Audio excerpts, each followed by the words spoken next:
Comment accomplir la prière de Eid al-Adha alors que les mosquées sont fermées? Est-ce que je peux la faire chez moi? Et si je suis tout seul?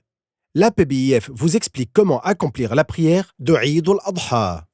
Est-elle obligatoire ou seulement recommandée? La prière de Eid al-Adha est recommandée et non obligatoire. Le mieux étant de l'accomplir en assemblée, mais elle peut être accomplie individuellement. Vous pouvez donc faire cette prière chez vous, seul ou en famille. Quand accomplir cette prière? La prière de la fête de Al-Adha s'accomplit dans la matinée du jour de Al-Eid. Plus exactement, son temps débute au lever du soleil et dure jusqu'à ce que le soleil atteigne le zénith. Son temps se termine donc avec le début du temps de la prière du Dhuhr. Maintenant, nous allons voir comment accomplir cette prière.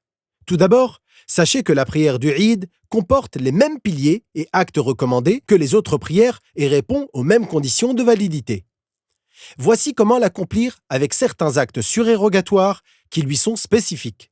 Vous faites une prière de 2 rak'ah avec l'intention d'accomplir la prière recommandée de Eid al-Adha, en disant par exemple dans son cœur « Nawaitu an usalliya rak'atayni sunnata Eid al-Adha », c'est-à-dire « J'ai l'intention d'accomplir les 2 rak'ah recommandées de Eid al-Adha », en commençant par le takbir d'entrée en rituel, c'est-à-dire la parole « Allahu Akbar », suivi de 7 autres takbir, et vous dites entre 2 takbir « Subhanallah, walhamdulillah, wa la ilaha illallah, wallahu akbar ».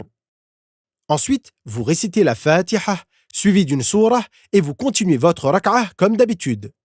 Lorsque vous vous relevez pour la deuxième rak'ah, vous dites « Allahu Akbar » en vous relevant. Puis, vous faites 5 autres takbir.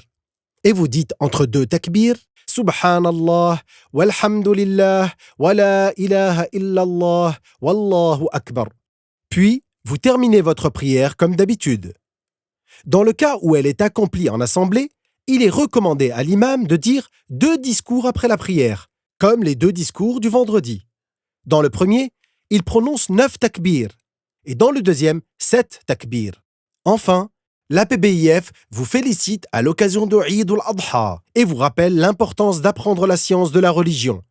Al-Bayhaqi a rapporté que le prophète sallallahu alayhi wa sallam a dit « Talabul ilmi faridatun ala kulli muslim », ce qui signifie « rechercher la science est une obligation pour tout musulman », c'est-à-dire que demander la science de la religion est une obligation pour tout musulman responsable. En effet, pour que les actes de la personne soient valables, il faut que sa croyance soit conforme à la croyance qui était enseignée par le prophète Mohammed aux compagnons.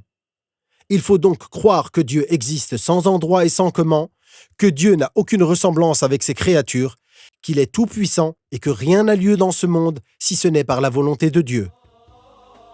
Vous trouverez plus de détails sur ces sujets très importants sur le site apbif.fr.